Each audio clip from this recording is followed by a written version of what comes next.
Duffy to jump in, and then we will get things rolling. If you have any questions, shoot me a message in here, and I'll do my best to try to get them asked and all that kind of stuff. And we will go from there. Let's see. We've got a couple of questions from before for Uriah as well. Hey. What's up, man? Why am I not surprised that you're playing bass? Hey, what else do we have to do now? Right. How you doing, buddy? Doing great, man. We're up here in sunny Richmond, California, just a couple minutes north of Oakland, about 8 minutes. Nice. Yeah, it's crazy raining down here. Like, it's, like, insane. Oh, wow. Yeah, like, we've got flash flood warnings and everything. Like, it's crazy. And we're just, I'm just about an hour east of L.A., so... it's crazy. We got like crazy big storm coming through, so super unusual for this time of year, but as is everything. Yeah, I mean, there's a silver lining to a lot of this. I mean, with the lowered pollution and with rain, you guys might be able to walk out and breathe normal. Right, exactly. It's happening all over the world.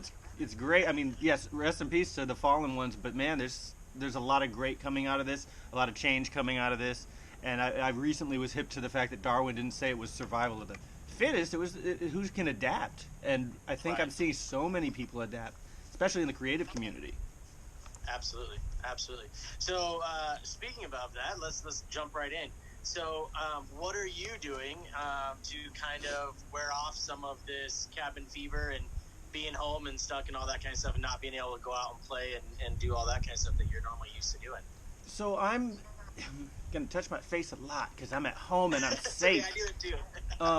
No, it's all right. I'm gonna be one of the few that I'm grateful every single day. I mean, we all should be grateful every day, but I also know perspective, and a lot of people don't have the option to socially distance. They live with a lot of people, or they don't have a home. They just don't have other options because they're living in the margins or low anyway. And I'm very, very happy to have found this spot over here in Richmond where I have all four worlds to myself. I can be as loud as I want. There's a backyard here. We let the cats out. So first, I just want to start by saying I am super fortunate and had nothing to complain about. Awesome. The second thing is I've been liking it. I've been loving it.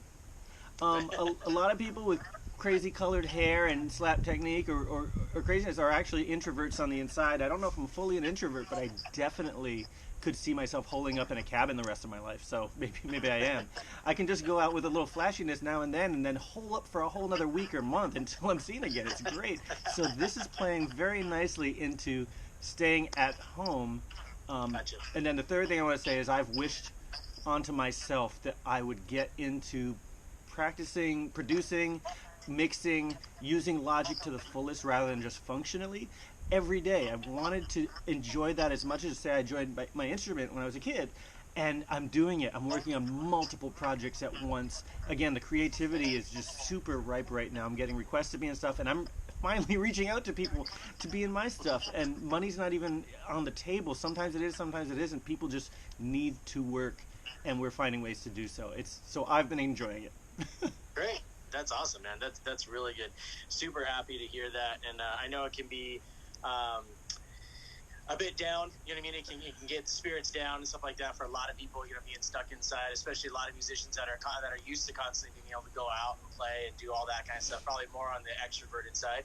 But I'm glad to hear that you're doing well and that you're making things happen. That's always a good thing. So. Yeah, especially for those who, if we're going to be the content creators, then let's do it. For those who maybe need an escape in their mind because they can't physically, I'll make more music or funk beats or something funny, just really give to our community.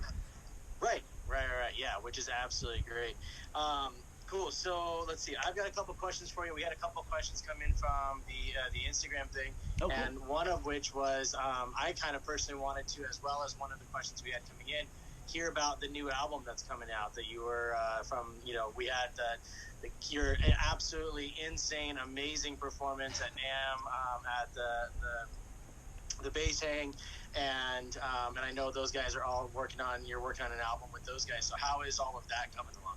So, yeah, it wasn't first of all, thank you for having me at the Tsunami bass hang. That was amazing, and it was fun. And you know, I think we both learned a lot. You're growing with the company. I'm growing as a musician, besides just being a sideman, in running my own thing, and that was great. And I did it with people like you met the band. Like they support me fully. I support them fully. We've known each other for 15 years, so it was really great.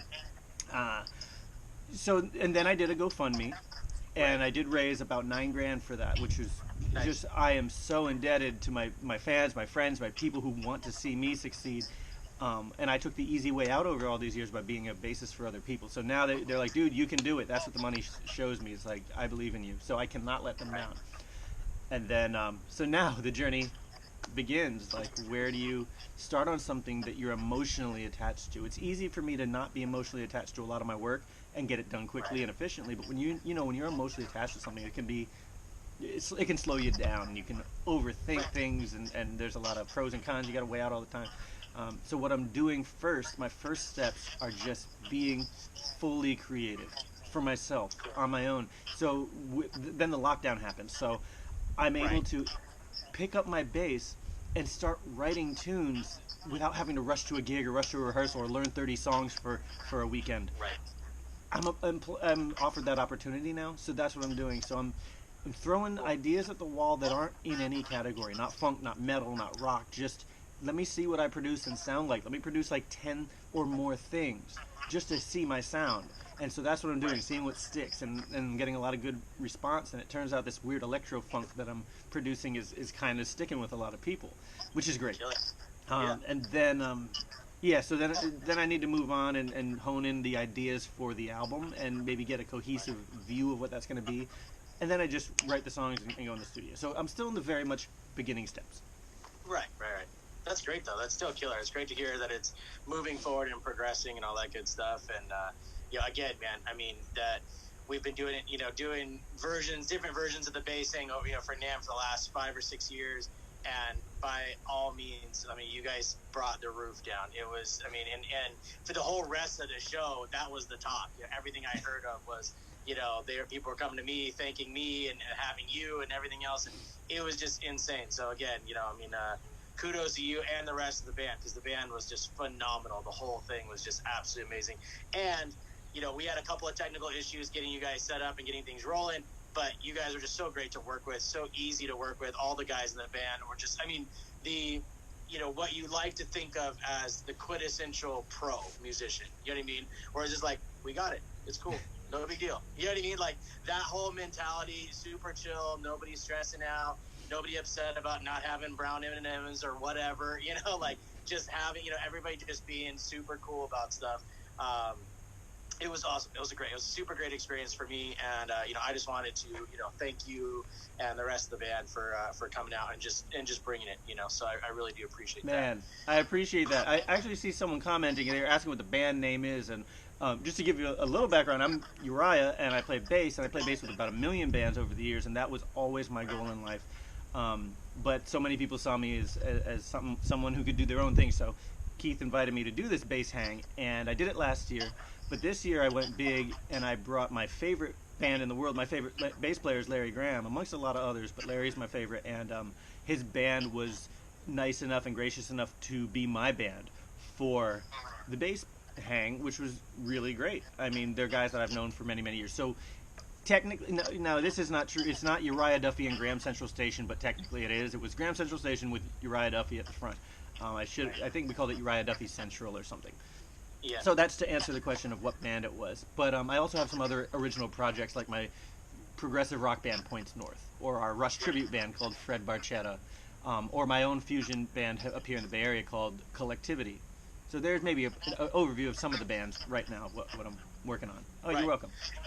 Yeah, and anybody who's checking this out, you got to follow Uriah because first of all, other than just being an absolutely insane musician and amazing, is in a bunch of killer bands. All the musicians you play with are absolutely amazing. Everything is killer. Everything that you put out is always top notch. I love seeing it. I love seeing stuff from Collectivity with all of the stuff you're doing with Ben and all the crazy kind of funk fusion crazy stuff you guys are doing, to the Points North stuff, to everything back and forth. I love it. I love how eclectic and how across the board you are. with everything, which is great. I mean, I think that's absolute music because, you know, I mean, we all, as being musicians and being, you know, kind of just fans of music in general, you know, very rarely are you just a metalhead, you know, metalhead fan. You know, even if you are a metalhead, you like, you know, maybe some jazz, maybe you like some pop, maybe you like some funk or whatever. So I love the fact that you're out there just, you know, spreading, doing so many different things, man. It's so cool to see. So thank you as a fan. Thank you. Oh, man. Much appreciated. Absolutely. Absolutely. Okay, so we had a couple questions, and I'm going to probably butcher this name, but I think I think I saw him in here too, but it was the Hattie Show. I could be wrong. That's my friend. I know him. Okay. Yeah. So, okay, so the second question he asked was, what was your favorite memory with Whitesnake? Now, that's an interesting one. For those of you who don't know, a little background, I played with Whitesnake from 2009 to about from 2005 to 2010. I'd say that era, so about 5 years of my life. And it was a dream come true to me. I watched MTV as a kid, including the Here I Go Again video. As you know, we're about the same age. You know, we saw that. Yep. MTV had music on it back then. Right. And I didn't picture anything but being on big stages like Def Leppard stage and Whitesnake stage and all that. And those guys were going to be my friends because they were when I was a kid. And you know, you believe something enough, it actually happens. So they all became my friends. My MTV reality became my peers, my colleagues. And I got to tour. So honing on one memory is going to be really, there's so many categories. There's the nasty, and there's the when I got punched in the face in Amsterdam walking around by myself, and then there was you know, the best performance I'll say is 2006. We played in Serbia. I don't think Whitesnake had been there in 30 years, 35 years or something, and it was very much, you could feel the magic in the air. In fact, touring a lot of the old Eastern European places that were war-torn in recent history with bombs and bullets, and you could see office buildings like looking like the Oklahoma bombing just in today's world. You could see that, and I liked to go and explore those buildings. I love to walk around and check it out. But to see these people come to a stadium, fill the stadium, pay a very much higher percentage of their rent on a ticket than we do on tickets, and no party lines, no religious lines, no nothing, just people honestly there for music. It was definitely one of the best shows of my life. It was only about 10,000, 12,000 people, but I'll never forget that show. And it recently showed up on YouTube, so Serbia was definitely that. And then the biggest show was Download Fest in UK, and that was about 80 or 90,000 in 2009. That's crazy. So those are great memories. Yeah, absolutely. Very cool. Okay, so you also asked, let's see, describe the Paisley Park gig with Prince. Haha. I see Miss Johnny Friday tuned in. You tuned in just in time, Rachel. Prince had been... I'd been kind of orbiting in his circle of musicians and friends and colleagues for a while. And there was this woman named Liv Warfield who was a dear, dear friend of mine, like a little sis to me. And she sang back up for Prince. She had her own thing going on, and then she sang in his band, the big band, all his bands, and she was one of the singers. And then he promoted her on her own project. So she picked me up as a bass player for a few years. And I'll never forget showing up to the Beverly Hills Hotel once, and the manager for Liv sitting by the pool and inviting me to come over and say hi, and he just goes, "I've sent some videos to Prince." I'm like, "Of me?" He's like, "Yeah, I picked your best ones." I'm like, you don't want me to pick them for you? So I just had to then picture Prince sitting at a little computer, like watching the bad quality YouTubes of me from over the years, playing all these different weird styles of music. And then that led to him, you know, obviously approving of me and being in the band. And then that leads up to Liv Warfield being invited to play at Paisley Park. Now, all the other people in the band, they've played there many times. I've never been there. And yes, it was exciting. You go there, there's no meat, there's no smoking of anything, there's no alcohol.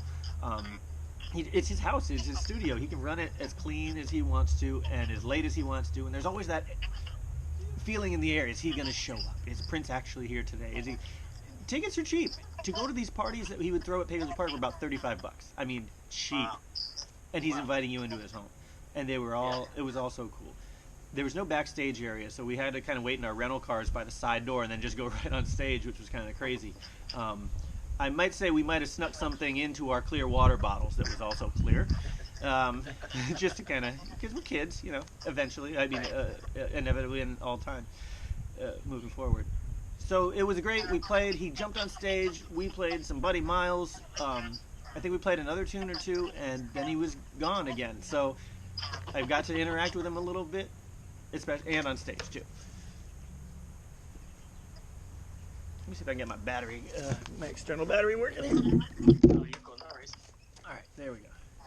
So that was it. That was pretty much it. I played at Paisley Park. I saw him ride by in the parking lot on his bicycle. I got a little lit with that snuck-in vodka, so I peed on his bushes in the back. Nice. It was just basically all fun stuff. Nothing bad, nothing weird, just awesomely fun. Awesome. Very cool. And then the last thing that he asked was any advice for aspiring musicians? Aspiring musicians, play every day. It's easier if you're a kid than if you're an adult and you have other things to do. I want to tell myself to play every day. I used to play all the time, 12 hours a day, 14 hours a day, and I didn't realize in just doing that I got dexterity, I got facility, familiarity with the instrument, and it was in my formative years, which is really important. That's not to say that adults can't start at a later age too. You actually have more emotional things to draw on. That takes longer for the kid to figure out in life. So as an adult, you know what a dollar is worth when you got to pay bills. You can put that in a song. Right. So, but playing all the time, being familiar with something, they say mastery is 10,000 hours. Some kids are getting that 10,000 hours on Call of Duty, and they're going to be really, really good at what? Identifying guns or something. It's like, put your 10,000 plus into your instrument, guaranteed you'll win.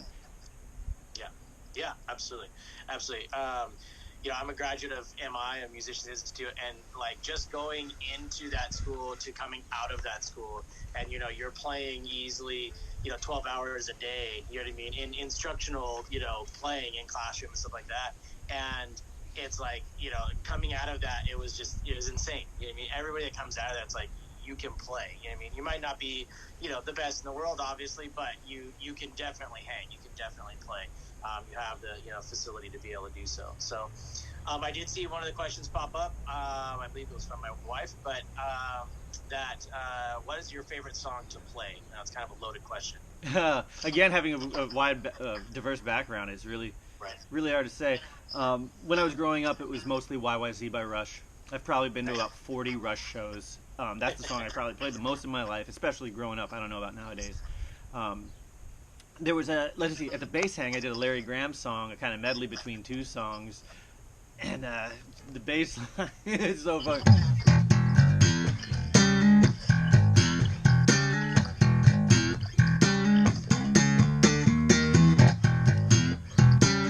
One of my favorite Larry Graham bass lines. Yeah, and the song's like "It's All Right" is just one note with a wah-wah.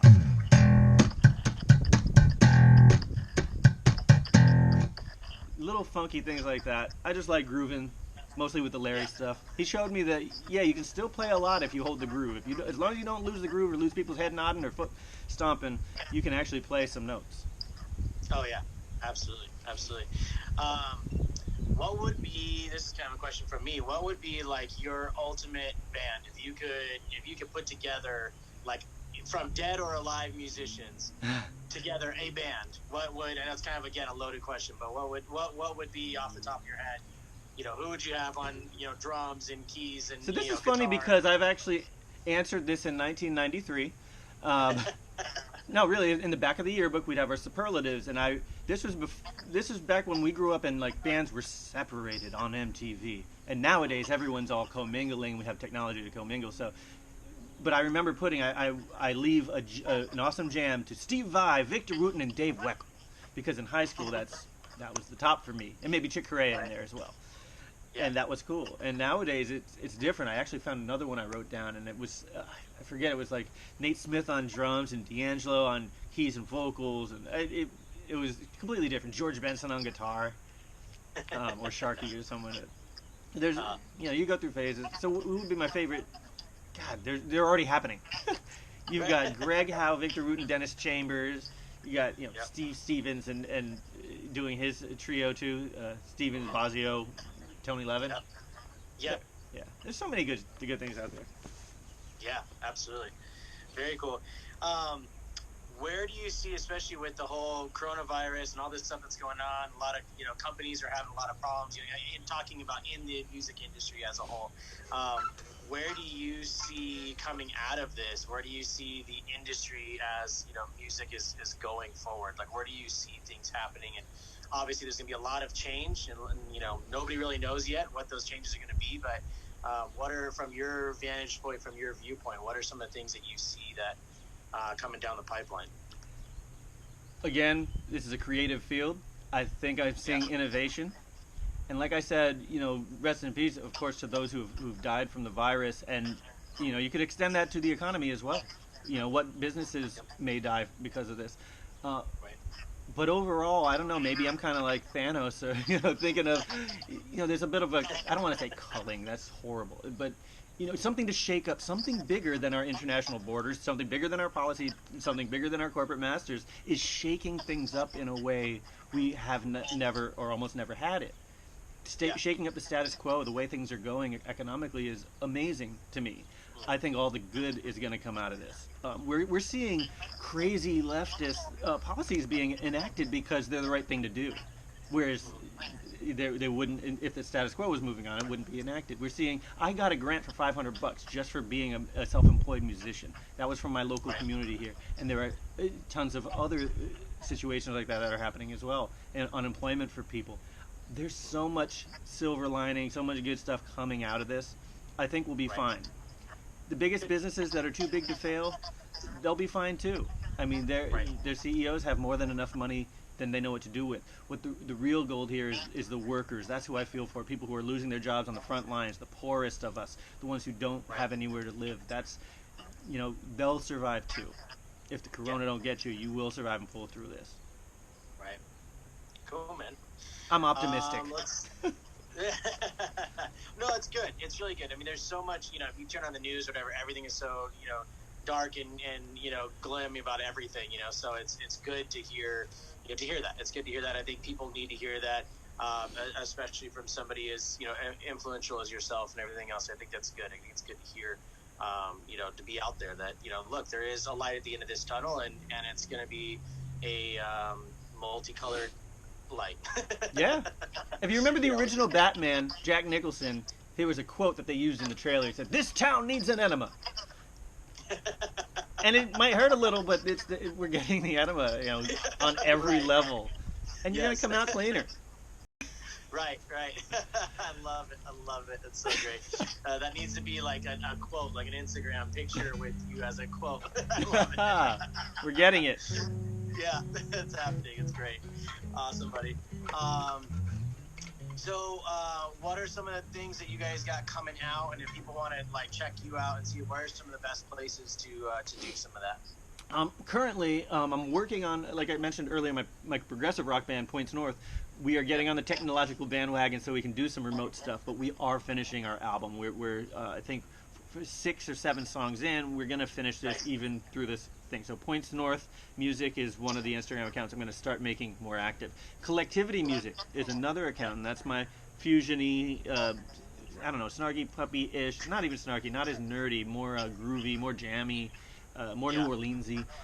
Collectivity, and we're doing Tower of Power-y type stuff. So we are putting out content a lot now during this pandemic. We're putting out Quarantivity jams. We're calling it Quarantivity. So check the Collectivity Music Instagram. You'll see that.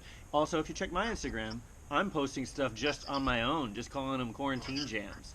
And some of them are mixed with other people. Some of them are just me, just random little ditties for your day. Like I said, we got to keep content creating for those who need to consume because they're stuck at home. Captive audience. Absolutely. So yeah, check out my site, Collectivity Points North. Those are the big main ones. Cool. Awesome, man. Well, you're right. I don't want to take too much more of your time. Is there anything else you wanted to share with the world at all? No, I think that's about it. I'm so glad that you would have me on here, man. I'm so glad. Like, see, even in the face of this, you're not quitting either. We got to keep moving forward. Nope. You've been such a bright light in that area, man. Well, thank you. I definitely appreciate it. Thank you so much. And so everybody else, go out, check out Uriah Duffy and all the stuff that he's got going on. You will not be disappointed. I guarantee it.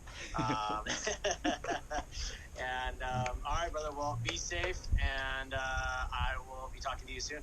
All right, man. Stay tuned, people. Right. See you later. All right. Bye.